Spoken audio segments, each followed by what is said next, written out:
The main settlement on the Svalbard archipelago is Longyearbyen. The latitude of 78 degrees north means that the midnight sun arrives during the third week of April. But winter still holds a firm grip, and when low-pressure systems come around, wind speeds peak over 30 meters per second, and the snowdrift can be quite severe.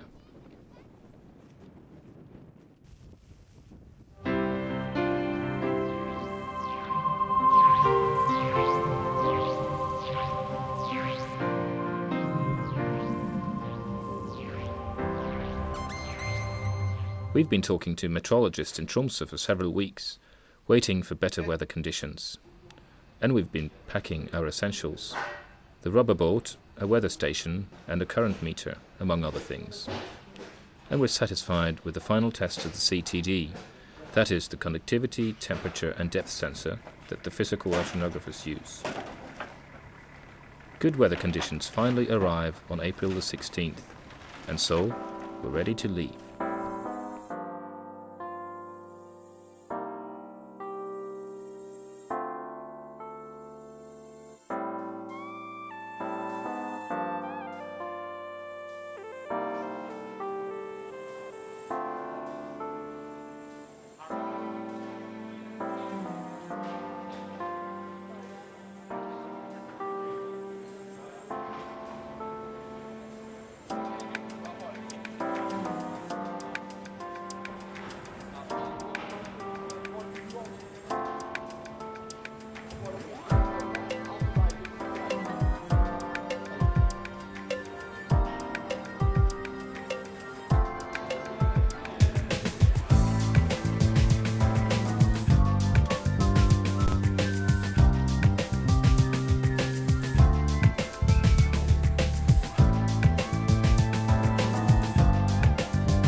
At last we're there, on Edge Øya and our new home, Kapli.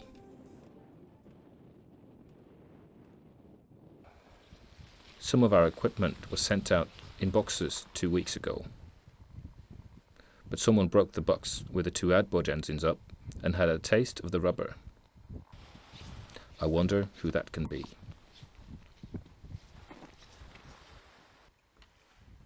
The strong storm last week broke the wind meter rotor on the weather station. It has been here for a month now, recording air temperature and humidity as well. It will document the wind forcing needed to open up the 30 kilometers of open water that we saw from the helicopter. It is called a Polinia. We can't wait to build our new research vessel. We call her Gaia.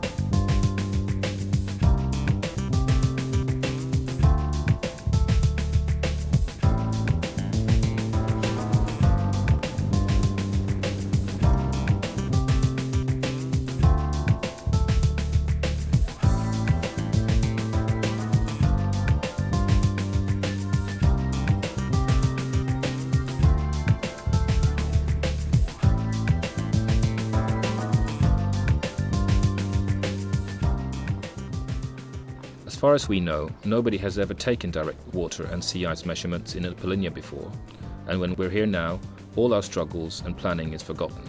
We would like to leave the coast and measure well into the polynya, but luckily we stayed close to shore. The wind increases again, and most important, the outboard engine stops. We have a spare, but it stops after 10 minutes as well, and we blame the local wildlife for dragging them around and getting snow into the fuel injection system.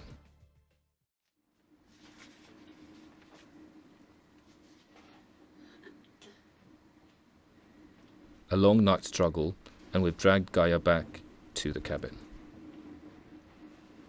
The snowstorm came back, and we stay inside. Heinrich?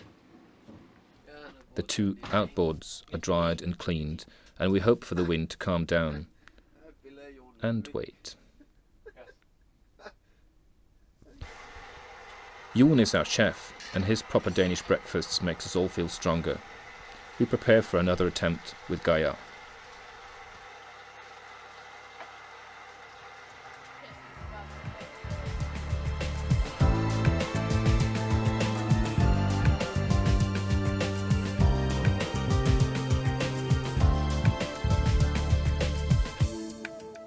Ragnheid, our ocean scientist, gets a CTD cast, and the new winch works properly. But the outboards fails again, and all we can do is paddle around a little and wonder whether or how the seawater at the freezing point stopped the outboards from working properly.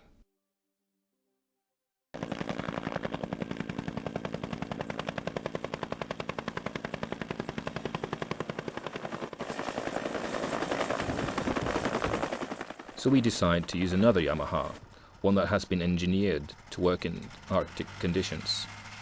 It's actually called Viking, and it brings us all out to the fast ice, the sea ice that stays in position through the winter.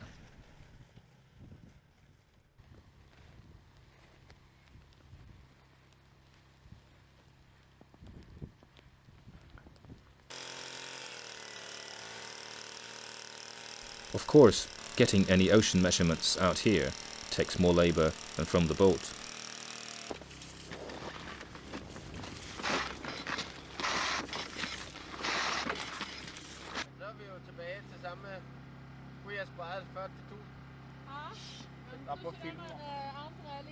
The CTD is lowered to a certain depth.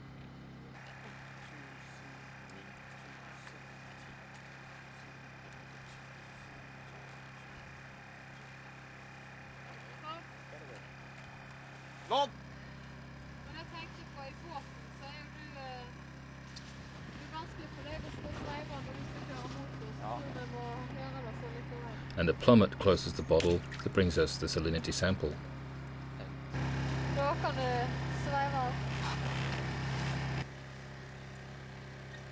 Er det ingen som hamler litt salt for moro skyld opp og tar opp når ingen ser og sånn, for å lage litt sensasjoner I morgenene? Hæ? Det blir bare skipper som... Så dere får resultater ikke liker, så bare overser dere de? Ja.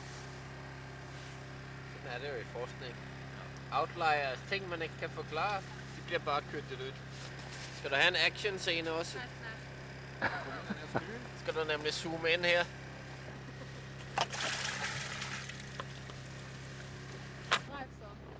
En Frimannshunde spesial tatt på 6,5 meter, 19. april 2004.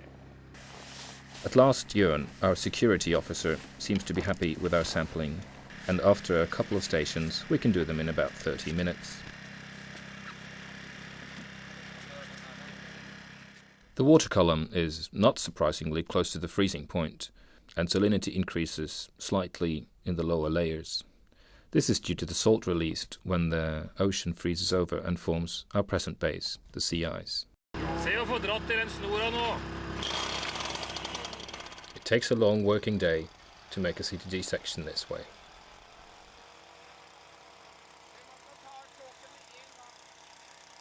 And at the end of the day, Flekka, our polar bear guard, is getting bored and cold.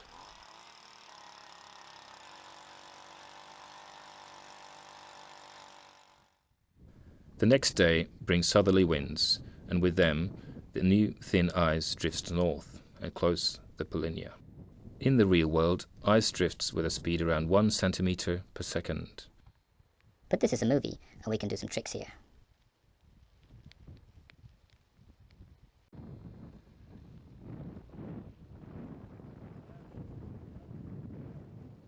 Out along the fast ice edge, we see some familiar tracks.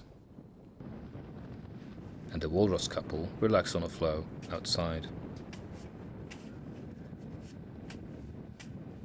But I've got sampling to do.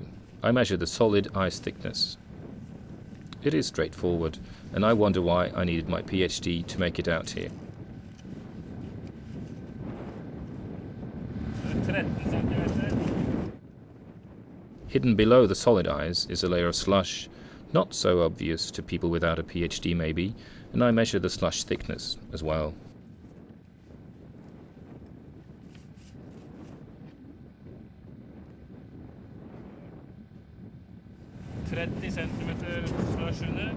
The slush reaches a maximum of 70 centimeters in thickness, and I bring samples home to measure how fast the ocean salt is released when the ice forms. By draining the slush, I can work out the concentration of the individual crystals that are pure, fresh water, and onwards from there, Ragnheid and me calculates heat fluxes from the ocean, through the ice, and into the colder atmosphere.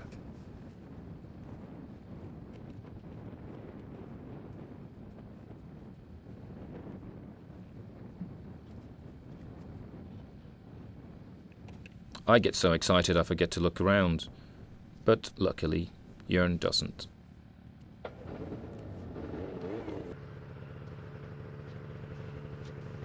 Having your skidoo engine running is usually enough to make curious polar bears go away, but this one is very curious, and being so young, we're probably the first humans he encounters.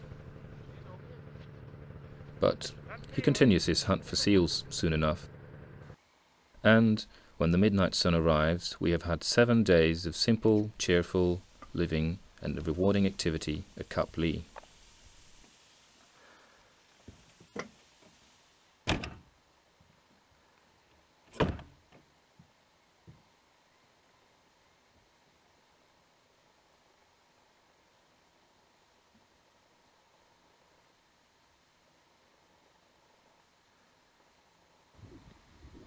We expect the helicopter to arrive the next morning, but weather conditions in Longyearbyen are bad, and we have to wait here for a few extra days. So we have time to say properly goodbye to our new friends, the walrus couple that seems to enjoy waters at the freezing point.